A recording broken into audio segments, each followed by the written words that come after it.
কি ব্যাপার, তোমার কি মাইলেজটা ভালো লাগছে?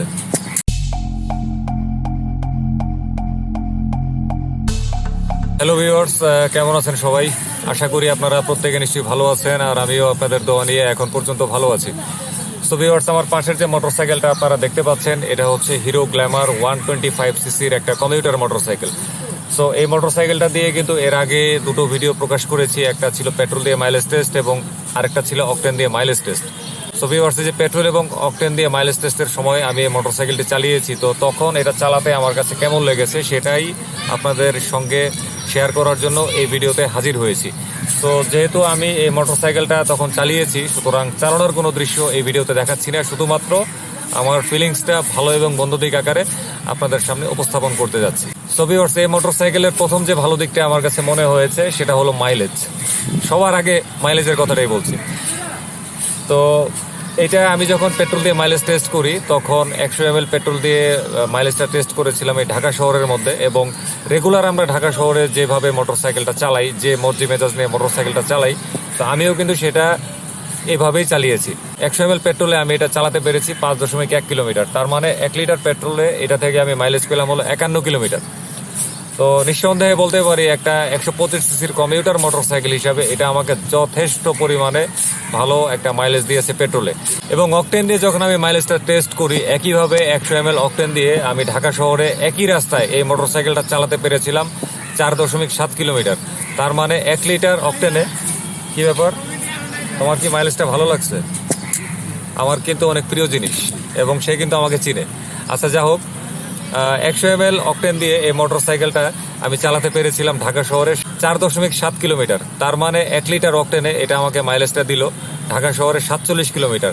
তো পেট্রোল থেকে অকটেনে মাইলেজটা তুলনামূলকভাবে একটু কম এসেছে, আসারই কথা, কারণ এটার ইঞ্জিনের জন্য কোম্পানি থেকে কিন্তু রিকমেন্ড করা হচ্ছে পেট্রোল ব্যবহার করার জন্য।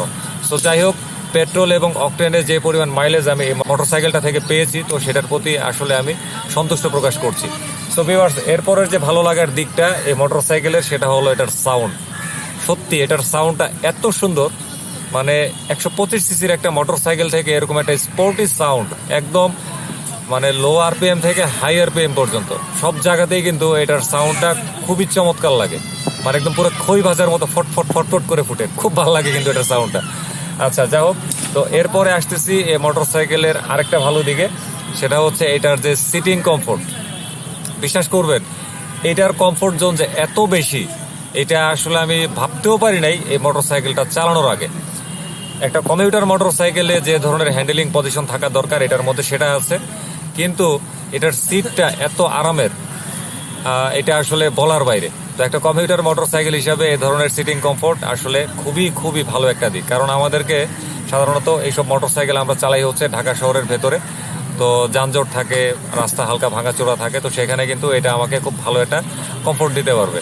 আচ্ছা, তারপরের যে ভালো লাগার দিক সেটা হলো এটার যে সাসপেনশন। তো এটার সামনে হচ্ছে টেলিস্কোপিক ফর্ক সাসপেনশন এবং পেছনে হচ্ছে ডুয়েল স্প্রিং হাইড্রোলিক শক অ্যাবজর্ভার। তো মাইলেজ টেস্টের ভিডিওটা করার সময় এটা কিন্তু আমি নানান ধরনের রোডে চালিয়েছি। তো এই রোডে চালানোর পরে আমার কাছে মনে হয়েছে ভালো রাস্তায় তো ভালোই লাগবে, তো কিছু ভাঙাচোরা রাস্তার মধ্যে চালিয়েছি, তো তুলনামূলকভাবে আমার কাছে এটার সাসপেনশন ফিডব্যাকটাও কিন্তু বেশ ভালো লেগেছে। এরপরে যে ভালো লাগার দিকটা এটা হলো এটার যে টায়ারের যে গ্রিপিং। তো এটা কিন্তু হচ্ছে টিউবলেস টায়ার এবং সিএর টায়ার। এটা টায়ারের যে গ্রিপটা আমি পেয়েছি, এই গ্রিপটা আসলে খুবই ভালো লেগেছে। তো এটা থেকে আসলে কোনো ধরনের স্কিডিং ইস্যু আমি পাইনি। খুব হার্ড ব্রেকও করে দেখেছি, আবার সফট ব্রেকও করে দেখেছি, সবভাবেই মানে আমি ট্রাই করলাম। এটা হ্যান্ড ব্রেক এবং লেগ ব্রেক কোনোভাবে আসলে আমার কাছে স্কিডিং ইস্যুটা ধরা পড়েনি।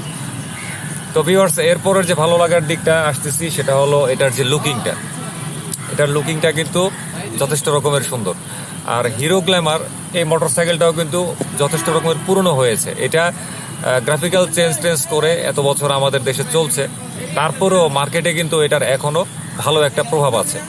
তো এই প্রভাবটা থাকার অন্যতম একটা কারণ হচ্ছে এটার লুকিং। এটা একটা কমিউটার মোটরসাইকেল হওয়া সত্ত্বেও এটার দুই পাশেই কিন্তু এরকম কিট ব্যবহার করা হয়েছে। তো এই কিটটা কিন্তু এটার সৌন্দর্যতাটাকে আরও বাড়িয়ে দিয়েছে। তাছাড়া এটার যে হেডলাইটের যে শেপটা, এই শেপটাও কিন্তু এটাকে বাড়তি একটা সৌন্দর্যতা দিয়েছে একটা কমিউটার মোটরসাইকেল হিসেবে। সো এটার আসলে আর কি বলবো, আসলে হিরো গ্ল্যামারের লুকটা পার্সোনালি আমার কাছে অনেক ভালো লেগেছে। সো ভিউয়ার্স, এই মোটরসাইকেলটার আরেকটা ভালো দিক হচ্ছে এটার যে থ্রটল রেসপন্স। এটা একটা কমিউটার মোটরসাইকেল, কিন্তু এটার থ্রটলটা মোচড় দেওয়ার পরে কিছু কিছু সময় মানে একটু বিভ্রান্তিতে পড়তে হয় যে এটা আসলেই কমিউটার মোটরসাইকেল কিনা। এটার গতিটা আমি দেখলাম যে খুব দ্রুত ওঠে। তো বাংলাদেশে কিছু মোটরসাইকেল আছে 125 সিসির কমিউটার, তো সেগুলোর থ্রটল রেসপন্সটাও কিন্তু খুব ফাস্ট।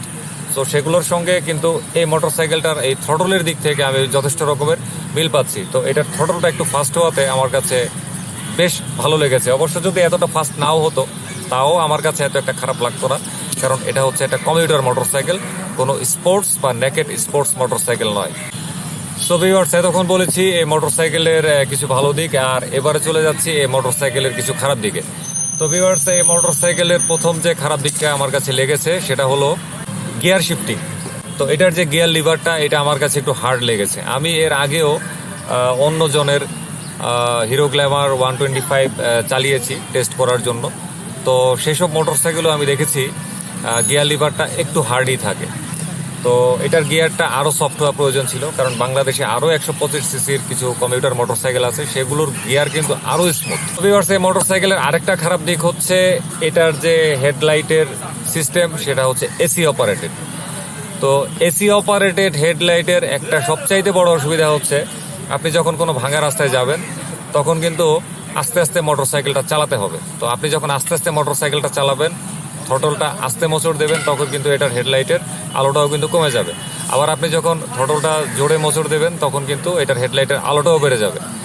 তো এটাই হচ্ছে এটার সবচেয়ে বড় একটা অসুবিধা। তো এটার মধ্যে আসলে কোনোভাবেই এসি হেডল্যাম্প রাখাটা উচিত হয়েছে বলে আমার কাছে মনে হয়নি। অবশ্যই এটার মধ্যে ডিসি তো বটেই, পাশাপাশি এটার মধ্যে অবশ্যই এলইডি হেডলাইট করার দরকার ছিল। এরপরের যে খারাপ দিকটা লেগেছে এটা হলো এটার টোটালি যে লাইটিং সিস্টেমটা, এটার হেডলাইট বলেন, ইন্ডিকেটর লাইট বলেন এবং ব্যাকলাইট বলেন, সব কিছুই কিন্তু হচ্ছে বাল্ব দিয়ে করা। তো আসলে বাল্ব দিয়ে করা এই সমস্ত লাইটিং সিস্টেম অন্ততপক্ষে এই 2021 সালে এসে এটা আসলে মানে খুবই বেমানান। এবং গ্ল্যামারের যে নতুন যে মডেলগুলো বাংলাদেশে আছে ওই মডেলগুলোর মধ্যেও কিন্তু আমরা একই ধরনের লাইটিং সিস্টেম দেখতে পাই। তো আসলে এটা চেঞ্জ করা উচিত। যদিও ভারতের বাজারে কিন্তু hero Glamour 125 BS6 FI model চলছে। তো আই হোপ যে আমরা নতুন গ্ল্যামার 125 BS6 ইঞ্জিনের মোটরসাইকেলগুলো খুব দ্রুত পেতে যাচ্ছি। তো ভিউয়ার্স, এরপরের যে খারাপ লাগার দিকটা সেটা হলো এটার যে বডি ম্যাটেরিয়ালস। তো বডি ম্যাটেরিয়ালসের মধ্যে কি কি আছে? প্লাস্টিক এবং হচ্ছে লোহা। তো এটার যে প্লাস্টিকের মান এবং লোহার যে মান, সেটা আমার কাছে খুব নিম্নমানের মনে হয়েছে। সো ভিউয়ার্স, এরপরে যে খারাপ লাগার দিকটা সেটা হলো এটার যে এক্সজস্ট পাইপের ডিজাইন। তো এটা একটা কমিউটার মোটরসাইকেল, এই কারণে আসলে ওইরকমভাবে এটার এক্সজস্ট পাইপটা নিয়ে বলাটা ঠিক হবে কিনা আমি জানি না, বাট এটা আমার চোখে বেঁধেছে। এটার যে এক্সজস্ট পাইপের যে ডিজাইনটা, এটা আসলে অতিরিক্ত রকমের লম্বাটে আমার কাছে মনে হয়েছে। এটাকে আরেকটু কম্প্যাক্ট করে আরেকটু যদি স্টাইলিশ করা হতো, তো এটা আসলে আমার কাছে খুব একটা ভালো লাগে না। এটার এক্সজস্ট পাইপটাকে আরও সুন্দর করা প্রয়োজন। এটার সাউন্ডটা যেরকম সুন্দর, সুতরাং এক্সজস্ট পাইপটার ডিজাইনটাকেও কিন্তু সেরকম সুন্দর করা প্রয়োজন বলে আমি মনে করি। সো ভিউয়ার্স, এরপরে যে খারাপ লাগার দিক সেটা হচ্ছে এটার মধ্যে যে সিঙ্গেল হর্নটা ব্যবহার করা হয়েছে, এটাকে অনেক দুর্বল মনে হয়, অনেক দুর্বল। তো এটা দিয়ে আসলে আমরা যখন রাস্তায় কোনো পথচারীর উদ্দেশ্যে হর্নটা দেব বা কোনো যানবাহনের উদ্দেশ্যে হর্নটা দেব, তো আসলে এত সহজে পথচারীকে বা অন্য কোনো যানবাহনের চালককে দৃষ্টি আকর্ষণ করা সম্ভব হবে বলে আমার কাছে মনে হয়নি। এরপরে যে খারাপ লাগার দিক সেটা হচ্ছে এটার যে সুইচ প্যানেল, মানে সুইচ কোয়ালিটি। তো এটার সুইচ কোয়ালিটি আমার কাছে খুবই নিম্নমানের মনে হয়েছে। তো এটার মানটা আরও বাড়ানো দরকার। যেহেতু হিরো গ্ল্যামার 125 সিসির মোটরসাইকেলটা বাংলাদেশে কিন্তু এখনও জনপ্রিয় এবং এটা অনেক দিন ধরেই কিন্তু জনপ্রিয়তার কাতারে আছে কমিউটার মোটরসাইকেল হিসেবে। সুতরাং জনপ্রিয় একটা জিনিসের মধ্যে নিম্নমানের সুইচ কোয়ালিটি, এটা আসলে মানে মানানসই না। সো ভিউয়ার্স, এরপরের যে খারাপ লাগার দিকটা সেটা হচ্ছে, তো আমার কাছে মনে হচ্ছে যে এই মোটরসাইকেলটা লং লাস্টিং করবে না, এটাকে একটু নড়বড়ে টাইপের মনে হয়। অর্থাৎ হিরো এই মোটরসাইকেলটার প্রতি আসলে মানে একটা সময় যত্নশীল ছিল, বাট এখন মনে হয় তারা এই মোটরসাইকেলটার দিকে তেমন একটা যত্নশীল না। তো এই কারণে আমার কাছে মনে হচ্ছে যে এইটার বিল্ড কোয়ালিটি তুলনামূলকভাবে দুর্বল। এ কারণে আমরা কেউ যদি চিন্তা করি যে আমরা লং টাইম এই মোটরসাইকেলটা চালাবো 5 বছর 10 বছর, তো তাদের ক্ষেত্রে আসলে এই মোটরসাইকেলটা খুব একটা সুইটেবল হবে বলে আমার কাছে আসলে মনে হচ্ছে না। কারো কারো ক্ষেত্রে হতেও পারে তারা লং টাইম ইউজ করেছেন, কিন্তু প্রাথমিকভাবে এটা দেখে, এটা ধরে, এটা চালিয়ে আমার কাছে মনে হচ্ছে যে এটা আসলে খুব ভালো একটা লং টাইম লাস্টিং নাও করতে পারে। সো ভিউয়ার্স, আপাতত এই ছিল এই মোটরসাইকেলের কিছু ভালো এবং খারাপ লাগার দিকগুলো। তো আশা করি ভিডিওটি আপনাদের কাছে ভালো লেগেছে। তো পরবর্তীতে আপনাদের সামনে আবারও আসবো নতুন কোনো ভিডিও নিয়ে। সে পর্যন্ত সবাই ভালো থাকবেন, সুস্থ থাকবেন এবং নিরাপদে মোটরসাইকেল চালাবেন। খোদা হাফেজ।